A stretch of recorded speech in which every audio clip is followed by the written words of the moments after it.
about hogs. Well, hogs weren't nearly as tall as cattle, so I thought that was more my size for a target to rope. So this little poem is called Hog Wild. Am I into this microphone okay? Yes. Okay. I was born and raised in Texas out on the open plain, where most trees are just bushes due to the lack of rain. My heroes all were cowboys riding horses through our dreams, and I wanted to be just like them, wild and free to chase moonbeams. Well, I knew I had to have a plan to learn the cowboy trade. I had to learn to rope for sure if I hoped to make the grade. So I talked my dad into a rope. It was the world's best in my eyes. I kept it in my hands all day, 12 feet long and just my size. As days went by, I practiced hard. No fence post stood a chance. Of being free to roam the range, I'd pick them out with just a glance. I couldn't wait to dab my rope on something that was alive. And that was where good judgment ends. I guess because I was just 5. Well, one fine day with rope in hand, I was looking for a target when, to my surprise, right before my eyes was my daddy's great big hog pen. Now, Dad had many times explained to me in no uncertain terms why I was not to run fat hogs. It was a lesson I should have learned. However, on this near perfect day, when it seemed all the world was right, there before me were many to choose from, and I had my target in sight. I've often wondered over the years why I chose one of such great size.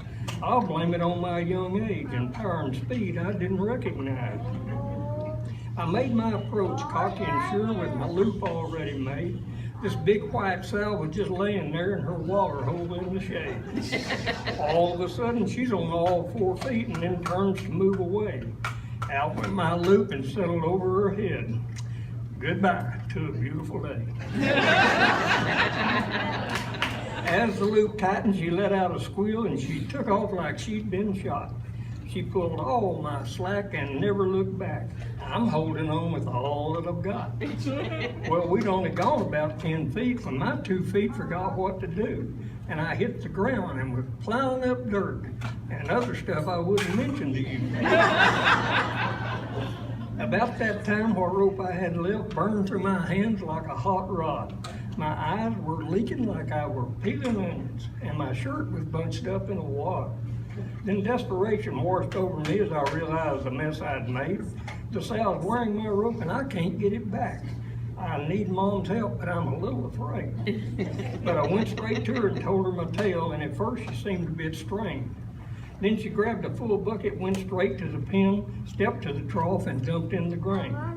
That hog started eating and had her head down, so Mama reached over and loosened my rope. When the sow jumped back, it came over her head and lay on the ground with my last hope.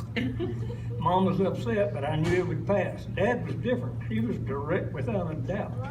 He looked at me, then reached for his belt, went to the seat of the problem, and wore it out. I went back to fence post and things that don't move, and found I didn't put myself in a fix. But today I saw a new calf romping around. Heck, I can handle a calf because now I'm 6.